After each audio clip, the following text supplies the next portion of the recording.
Saudara, setelah Israel meluncurkan serangan udara ke wilayah daerah Al-Balah Gaza, sejumlah tank Israel untuk pertama kalinya memasuki distrik selatan dan timur daerah itu. 3 orang tewas dalam serangan ini.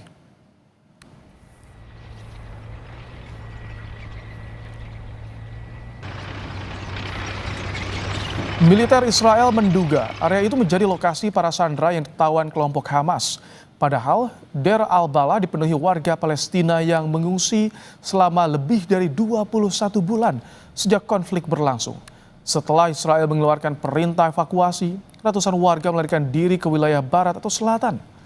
Serangan tank menghantam rumah-rumah warga termasuk masjid.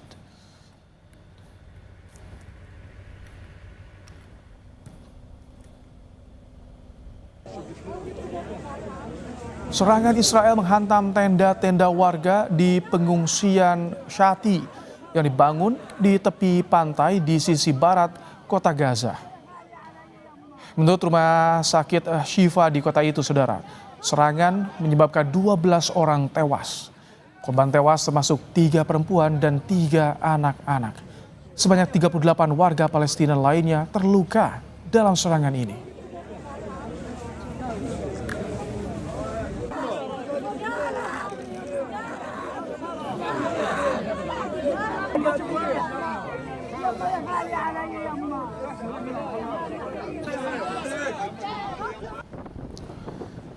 Ya, saudara, serangan Israel membuat warga terpaksa meninggalkan rumah mereka.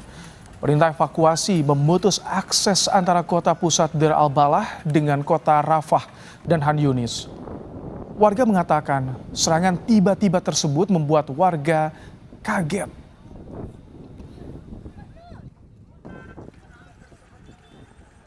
اليوم بتفاجئ الصبح الا القصف في كل مكان، الا بنزلوا مناشير، بنطلع الا اخلاء.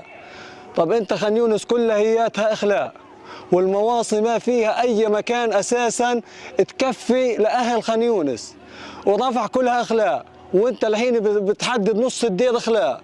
طب وين نخلي؟ Saudara, setidaknya 85 orang warga Palestina tewas ditembak tentara Israel saat berusaha mendapatkan makanan di berbagai lokasi di jalur Gaza pada hari Minggu 20 Juli 2025. Menurut Kementerian Kesehatan wilayah tersebut, jumlah korban tewas terbesar berada di Gaza Utara yang hancur, di mana kondisi sangat memprihatinkan. Setidaknya 79 warga tewas dan 150 luka-luka saat mencoba menjangkau bantuan yang masuk melalui pelintasan Zikim dengan Israel. Korban luka dibawa ke rumah sakit Al-Shifa.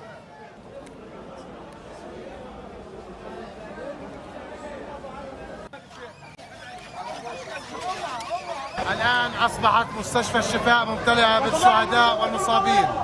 الوضع كارثي، نحن لا نحتمل التعامل مع الإصابات. بدأنا الآن توجيههم إلى مستشفيات ميدانية أخرى. الوضع سيء جدا وكارثي، عدد كبير من الشهداء والجرحى. نحن لا نستطيع الآن التعامل مع هؤلاء الجرحى جميعا. Saudara, kami saat ini sudah bersama dengan Mujtahid Hashim, Direktur Eksekutif The Voice of Palestine. Assalamualaikum, selamat malam Pak Mujtahid. Assalamualaikum, selamat malam Bapak. Baik, Pak Mujtahid, ini beberapa kali dan terakhir pada hari Minggu Israel menembaki warga yang hendak mendapatkan makanan, antre di pusat bantuan. Informasi yang Anda peroleh saat ini, berapa korban jiwa dari serangan Israel ini, Pak Mujtahid? Ya, kalau laporan terakhir dari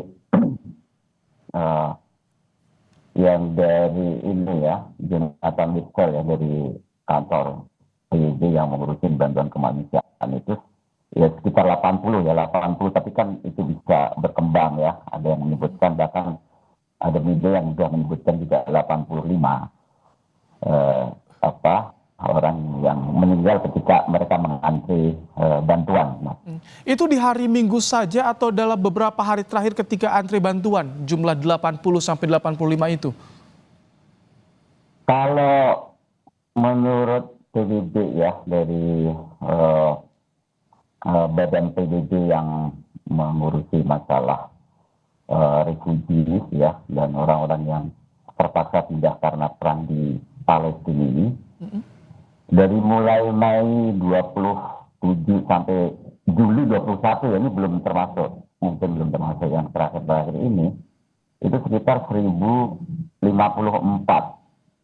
orang Palestina yang meninggal karena mengantri bantuan. Jadi khusus mengantri bantuan itu sampai sekitar 2 bulan, nggak sampai 2 bulan itu sudah 1054.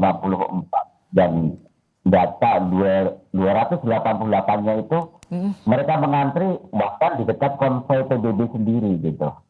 Mas, ini memang satu hal yang sangat tragis ya, sangat tragis, dan bukan hanya Minggu ya kan, sebelumnya juga bahkan hari ini ya, bahkan hari ini juga.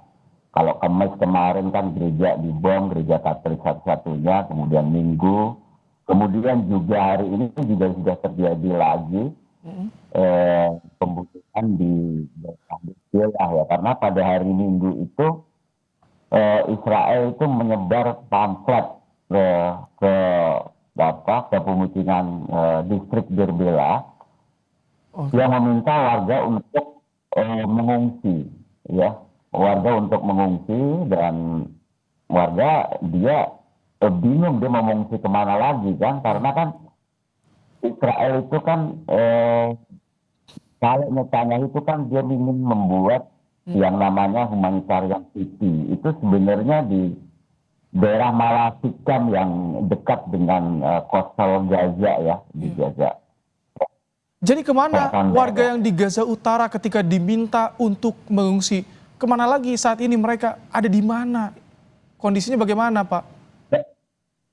Sebenarnya kita sudah tidak berbicara tentang Gaza Utara lagi ya, Gaza Utara, Gaza Tengah.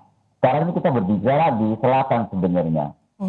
Ya kan, karena kan kalau menurut PBB itu sebenarnya sudah 90% penduduk Gaza itu dia sudah mengungsi ya. Ya, mengungsi itu kan dari Gaza Utara ke Gaza Tengah misalnya kan. Gaza Tengah, terus kemudian juga Gaza Selatan lah, ke Khan Yunis, Rafah, terus juga Derbela ini kan gitu. Nah, yang sekarang ini yang di Derbela itu yang sedikit dengan lebih ke selatan, tapi dia dekat dengan Gaza Tengah ini, Israel juga meminta dia membuat koridor di barat daya, dan dia minta untuk pindah ke camp yang dekat pantai itu, yang disebut dengan Kemawati, itu banyak tenda-tenda pos segala macam. Yang orang Derbela ini bingung kalau misalnya pindah ke sana, juga nggak ada jaminan, bahkan untuk bikin tenda aja juga sudah susah di sana kayak gitu. Jadi, Pak Mustahid, Israel ini Presiden Amerika Serikat Donald Trump murka dengan serangan Israel pada warga di Gaza. Apakah ini sudah cukup bisa meredakan serangan Israel di sana, Pak Mustahid?